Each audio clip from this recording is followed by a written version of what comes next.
A very good afternoon, ladies and gentlemen. We are Team 7 and we would be presenting our analysis of the global clothing industry, as well as the impact of the global business environment on this industry. Next slide, please. We actually did a very extensive research on this topic, but bearing in mind the time limit, we would like to discuss only the major contents in a rather crisp way.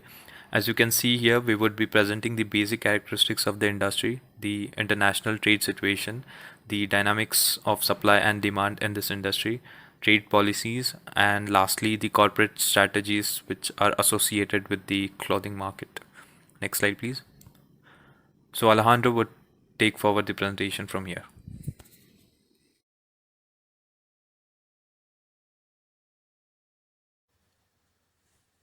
Alejandro, you are muted. Yeah, sorry. So these are our key figures, and that has been explained by other teams. Moving on, the main characteristics, we have a short product life cycle.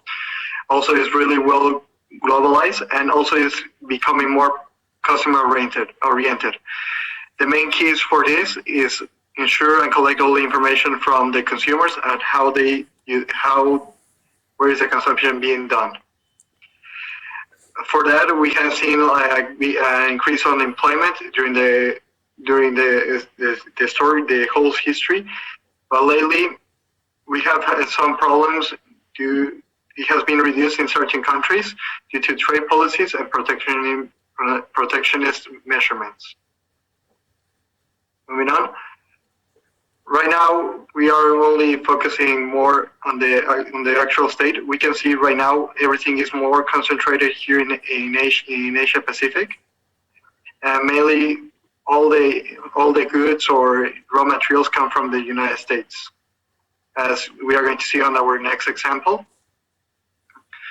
We have here like the raw cotton is being sent from United States to China and India and Vietnam in order to process it, and then return back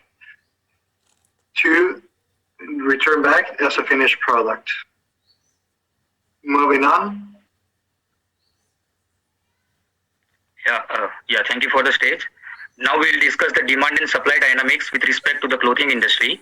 Before globalization, we had a domestic supply chain mechanism for both the developed and the developing countries, wherein the manufacturing was done locally to supply initial demand.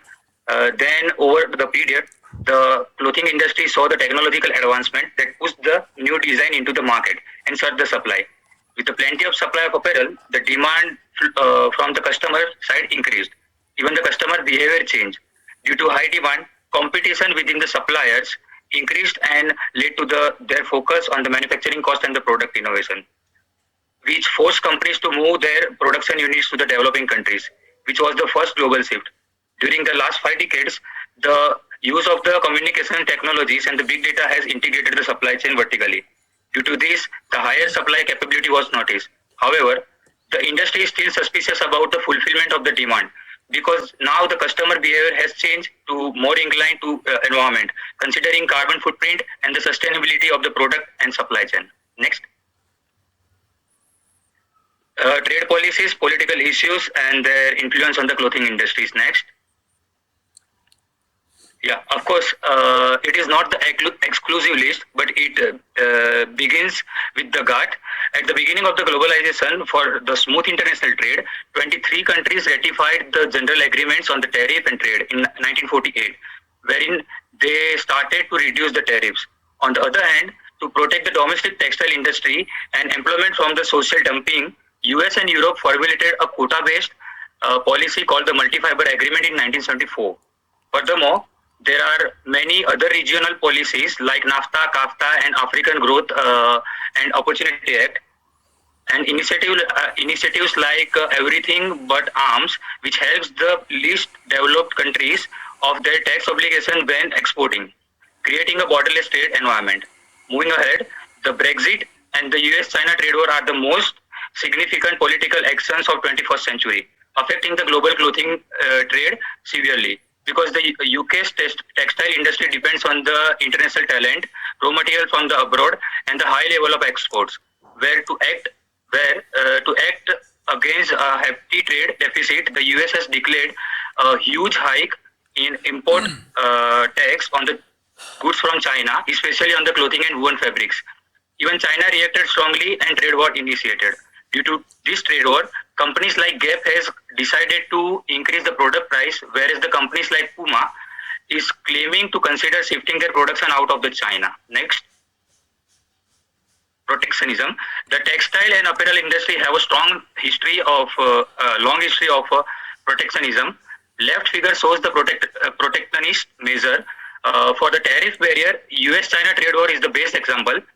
The US introduces anti-dumping tariffs against the China to protect their domestic clothing industry. In the graph, we can see the rising pattern of export tariffs against each other. The MFA is the best example of non-tariff measure. Last but not least, regulation on the social and environmental compliances and the Chinese government's 3-year stimulus package in 2009 for the textile production and sales are the example for the legislation and the subsidies respectively. Now my colleague will guide you. All right, moving on to the corporate strategies. So in this slide, I would like to discuss about the change in world export patterns over the years, which were majorly due to increasing globalization. So if you see in the period after World War II, the clothing industry exports were mainly led by East Asian countries like Hong Kong, South Korea, and Taiwan. But due to their enormous growth in trade, the advanced capitalist countries like UK and USA made them sign the MFA agreement in 1974. As a result, most of the manufacturers then shifted their production facilities to the Latin American, Caribbean, and the African regions. However, this shift was like short-lived. In 1995, the MFA was brought under the World Trade Organization, and the quota system by MFA slowly phased out. So in 2005, most of the production shifted back to the low-wage Asian countries like India, China, Bangladesh, and Vietnam. Next slide, please. Now, because of the changes in export patterns and the simultaneous retail revolution occurring, companies had to change their corporate strategies over time. So if you see, until 1995, when the MFA Act was in place, most of the companies and retailers used the traditional retailing strategies.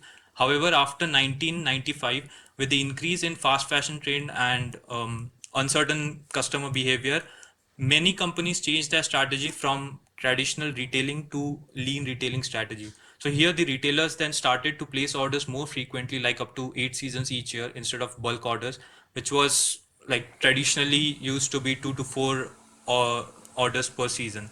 And in the early 2000s, there was a strategy advancement which was called as quick response strategy. Here the EDI system, which is the electronic data interchange system, was used, which helped better demand forecast and to avoid stock deficiencies. Next slide, please.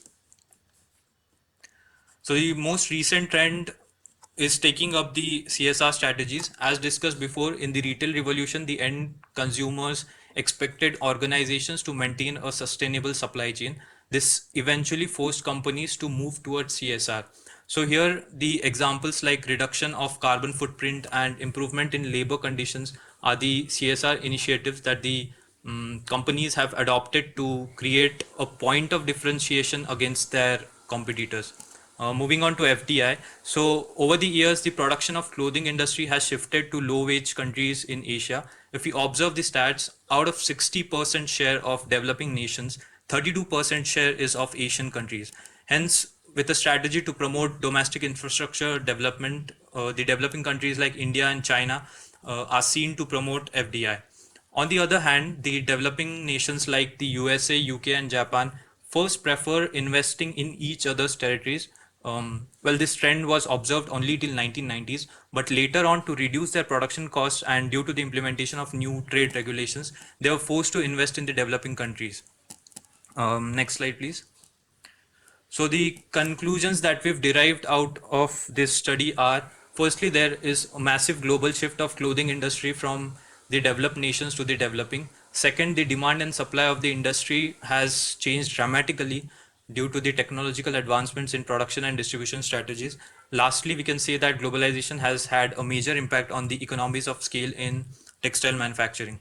Talking about the future perspectives, the textile industry in future, we believe would see a greater technological advancement than now. But along with this, we would observe a reverse trend of companies being restored in the developed countries again due to the high trade deficit.